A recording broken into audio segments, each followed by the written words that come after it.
March 2020. Outbreak. The traffic on the autostrada was even worse heading back toward Milano than it had been on the way north. A Ferrari grumbled just a few feet behind her own car. It spun up frustration breathing proverbially at the back of her neck. Already tense from the change of plan, Fran raised her left hand from the wheel to relieve her neck, and glanced to her right to find an opening in the next lane to escape the Ferrari. Just as she was about to swerve to her right to catch a space in the lane, Liliana's voice distracted her. "Why did we have to leave so soon, Mama?" Fran took a deep breath to find an answer. At that second, a motorcyclist sped up between her and the cars to her right, zooming at Italian speed. All she saw was the flash of a neon green cycle as the cyclist wove unevenly between the two lanes of cars. She gasped despite herself, almost coughing in a double inhalation. "Lily, it's hard to explain, but everyone has to return to Milano." It wasn't an explanation, but it was a response, and Lily fell quiet for a few miles.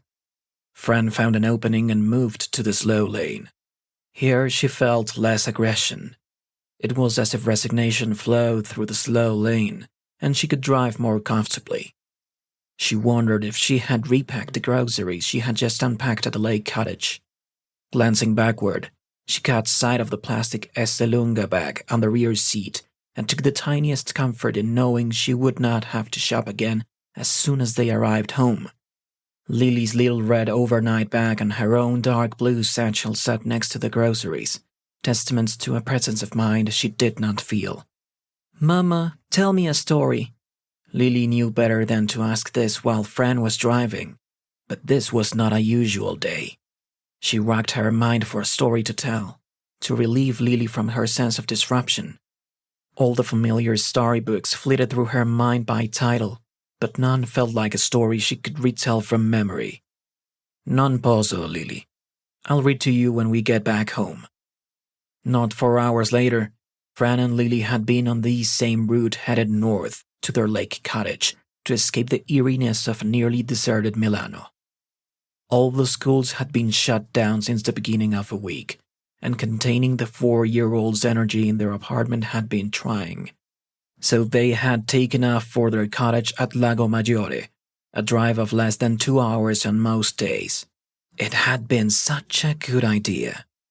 Lily had burst out of the car and literally run around the perimeter of the cottage several times while Fran unpacked the groceries. She'd had time to open a bottle of Pinot Grigio and sit in the swivel chair to gaze out at the dark water, mesmerized as always by the random glints of sunlight on the waves. When Lily burst in, Fran got up to turn on the television and pour herself a second glass. She peeled a mandarino for Lily, who took it delicately and sat down on her own small chair in front of the television, knowing she would have to sit through the news before her mother would insert a movie for her.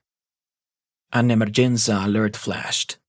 Milano was to be cordoned off to contain the further spread of the coronavirus that had already gripped its urban lungs. Fran threw herself into reverse, screwing the cap back onto the wine bottle, repacking the groceries, and turning off the television, only glancing back at the lake. "Andiamo, cara mia. We have to go back home." The traffic slowed even more, and Fran could discern flashing red lights ahead on the left side of the highway. Gradually, 2 lanes melded into one, and she got sight of the angry Ferrari ahead of her on the left about 6 cars ahead. At least, she would not have to wrestle with him for a space in the line. About 20 minutes later, she inched past the ambulance scene on the left. A neon green motorbike lay crumpled at the roadside. Its rider sprawled on his back, one leg bent at an unnatural angle. That was all she could see in the moment it took to pass the accident scene, and the traffic picked up quickly.